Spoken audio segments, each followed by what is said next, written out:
at the launch of the NACP review report by the Center to Combat Anti-Corruption and Cronyism (C4 Center, presentations on the state of corruption in the country as well as panel discussions were held on the fight against what has become an endemic issue. Questions were raised on how strong is the will of the government to tackle cases of grant corruption? How adequate are current policies that offer protection to whistleblowers? How aware is the younger generation of corruption in the country, and what is their take on corruption? In the second part of the report on stronger will needed to fight corruption, Weekly Echo highlights extracts from Professor Dr. Edmund Terence Gomez's talk on grant corruption and the feeding it has had over the last 6 decades of evolvement into its present state. There's a need for us, activists, academics, and journalists, to read or reread the pioneering work of Professor Syed Hussein Alatas. His book, The Sociology of Corruption. It was the first book to look at corruption in Malaysia and emerging economies. And this is why this is a good starting point. If you want to understand the history of corruption, we go back to that book. He shows us how corruption has evolved prior to 1968. But what is important for us is if we want to understand corruption today and the continuity and the practices that facilitate this corruption, that's where we start from. I am saying this because numerous prime ministers have voiced, as soon as they came to office, their intent to deal with corruption. Hussein On, Mahathir Mohamad, Abdullah Badawi, Najib Razak, even he said it, must curb corruption. And of course, Anwar Ibrahim. And yet, even Anwar today acknowledges that corruption, in spite of all his predecessors saying that they're going to tackle corruption, even he admits that the problem is endemic. In Alatas' work, he draws attention to 3 types of corruption: bribery, extortion, and nepotism. Although Alatas did not make the distinction in his discussion, I want to make this distinction here. He was referring to 2 types: petty corruption, or what we call everyday type corruption, like bribery, and political elite type corruption, entailing favoritism, specifically nepotism and cronyism. Grand corruption involves political elites who grant special deals, block access, or control public offers.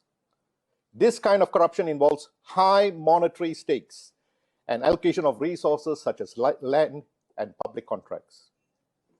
In discussions about grand corruption, much focus is on the problem emerging from government intervention in the economy, leading to a variety of political business nexuses. Malaysia is a highly interventionist state. That's been our history. And that, in a way, has contributed to grand corruption. Of public services. Petty corruption refers to the rank and file bureaucrats who exercise discretion only within a very limited scope, just the scope of their work. So this is very different from the power elites that we are talking about. This difference between corruption that occurs among high-level actors and low-level actors is important because it draws attention to an important concept, the concept of transactive corruption, transactions. But the types of transactions that are occurring vary depending on whether we are talking about grand or petty corruption. There's another point which I want to talk about, a paradox. The paradox that I'm talking about here is a puzzle that scholars have been grappling with. The puzzle is this: how did rapidly industrializing East Asian economies register high growth rates while also registering high levels of corruption? I want to draw attention to 2 academics who have talked about this issue of corruption and development in Asia, building also, I must say, building also on Alatas' work. The first is Andrew Wiedemann, whose book, Double Paradox, focusing on China. He stressed the point about degenerative corruption versus developmental corruption, or what he termed as dividend collecting corruption. East Asia's corruption was developmental, occurring in a pro-growth environment with an arm's length relationship between business people and politicians. The corrupt income of politicians was linked to business profits. The more profits there are, the more money for politicians. So it is in their interest to promote development and to give it to businessmen who productively employ the rents that they receive. However, in Africa and Latin America, on the other hand, where corruption deeply undermined the economy, what we saw was a degenerative type of corruption, entailing extorting money from society and looting the treasury, leading to kleptocracy, with the money pumped out of the economies and sent abroad. As far as Malaysia is concerned, people will argue, if you see the evolution of corruption, we have seen it move from a developmental type corruption during Mahathir's period to a degenerative type corruption as seen in the case of Najib Razak. I would argue today what we are probably seeing is both types, developmental and degenerative corruption occurring simultaneously in Malaysia. The second academic I want to refer to is Ang Yang Yen, whose recent book on Chinese Gilded Age is a remarkable book. Here, she goes further to unbundle corruption.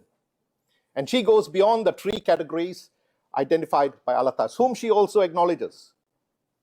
Ang had four broader types in her typology of corruption. First, petty theft, the act of stealing, misuse of public funds, and extortion among street-level bureaucrats. Second, grand theft, the embezzlement or misappropriation of large sums of public money by political elites who control the state's finances.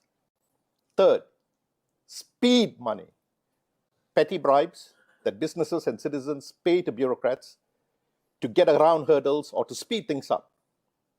And her most important concept, excess money, high-stake rewards given to businesses by politicians, not just for speed, but to get access to lucrative contracts. And excess money included legal practices such as financing campaigns and the revolving door, businessmen moving between politics and business. For Ang, she had two dimensions to her typology. The first, corruption involving exchange versus theft. The second, corruption involving elites versus non-elites. So here, when we look at this paradox, what becomes important is, and the reason why I'm raising is this. Today, even as I speak, I hear people making arguments that developmental corruption or excess money is okay. Politicians are justifying developmental type corruption. Why? Because it speeds up business. It eases the doing of business. For example, we hear how the cost of a bribe is nothing compared to the delay in getting an approval for a project. For those who contend that developmental corruption or excess money is acceptable, let me say this. In the early 1990s, when Southeast Asia was rapidly industrializing, numerous academics strongly argued in favor of developmental corruption because it expedited industrialization. This was very common in the West. And then, in 1997, we had the Asian financial crisis. And all these arguments, in fact, came to an end. So why is it being revived today? And let me also remind you that the Asian financial crisis deeply undermined highly industrialized South Korea, Thailand, Indonesia, and Malaysia. And it undermined, these economies were undermined by extensive grand corruption. And it was because of grand corruption that in Malaysia and Indonesia, which included nepotism, there emerged the reformasi. I'm bringing this up to let you all think back in history and to see whether we are seeing similar trends occurring today. The second point which I want to raise, which I think is important, is with regard to the concept of policies, specifically distorting public policies. Of particular concern is the new economic policy, which had noble goals like eradicating poverty, redistributing wealth equitably. But this policy became the basis for the practice of patronage, an issue which now we constantly criticize. Unfortunately, too, allegations subsequently emerged that during the implementation of the NEP, it was hijacked by politicians to practice cronyism and then later nepotism. Such allegations brought to the fore concerns about the practice of using public office or positions of trust for one's own interest, the normal standard definition for corruption. Other issues of concerns emerged, including covert and illicit financing of politics because of the abuse of policy, which was meant to eradicate poverty and lift the poor out of poverty. Lucrative contracts were given to businesses in return for funds that were channeled to power elites to help them remain in power. A developmental type corruption, but complete abuse of the policy. Later, another policy emerged, which was said to be very important: privatization, to transfer wealth to businessmen who could develop conglomerates of great repute. And this then meant selective patronage. Identify a few people and give it to them because they are ostensibly dynamic businessmen. And this led to the problem of rent-seeking. With privatization, the boundaries between the public and the private sectors became very blurred. We didn't know whether they were really privatized. Were they acting in the interest of politicians who still, after privatizing these projects, had control over these projects, which was the case. Patronage emerged as a legal form of corruption, and it went hand in hand with party politics. Legalized corruption. By that I mean it's a public policy which is being practiced, and there's no law against the implementation of these policies. Of course, you got to prove abuse of power. But as I said, there's usually an arm's length relationship between key politicians and the businessmen receiving these rents. It is noteworthy today, the Madani government is talking about introducing a rent-seeking act to deal with patronage. But at the same time, it has just announced it's going to introduce another ethnically based policy, the Putra 35 policy, or the Bumiputra Economic Transformation Plan 2035. What is going on here? Do these politicians not know their own history, or do they know their history so well, but they are reluctant to change course? There's a serious disconnect between public governance and accountability, a problem that has persisted since the 1960s. I'm concerned that the MACC is not autonomous, and that is why it continues to remain under the jurisdiction of the Prime Minister. So today, when we sit to review the NACS, let's ask a few pertinent questions.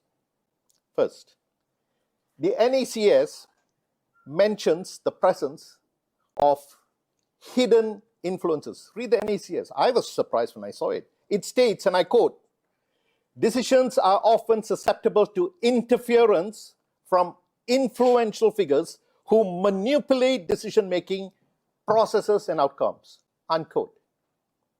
But does the NACS identify these hidden influences?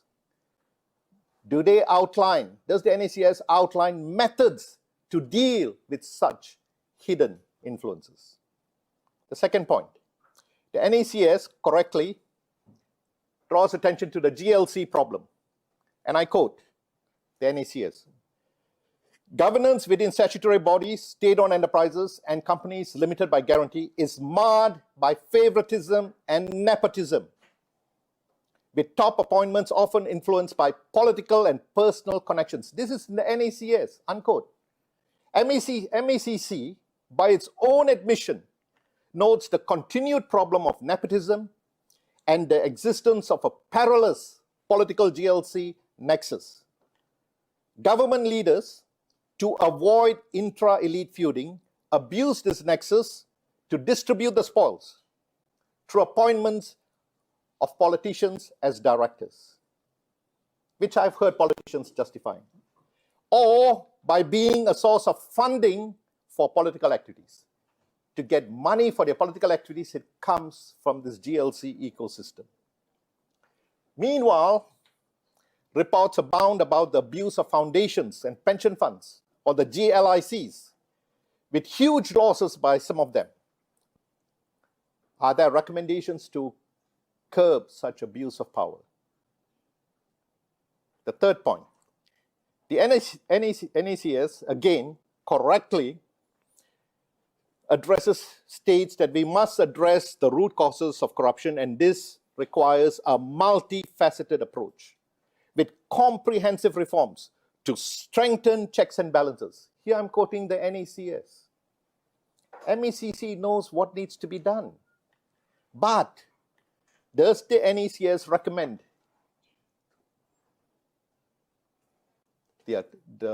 or insist on its autonomy? Are they insisting on the autonomy of the MACC? Do they talk about the separation of the office of the AG, the Attorney General, from the office of the Public Prosecutor? Both vital to ensure there's no practice of selective prosecution. After reading the NACS, I have to question whether the government is serious about tackling corruption. I've looked back today at a study that was done in the 1960s, and I've compared the problem then with what we are confronted with today. This is clear. Over the past 6 decades, in spite of constant political rhetoric about curbing corruption, there is no political will to institute real change, meaningful reforms. This lack of political will, which is also mentioned in the NACS, is a reason why corruption is now systemic.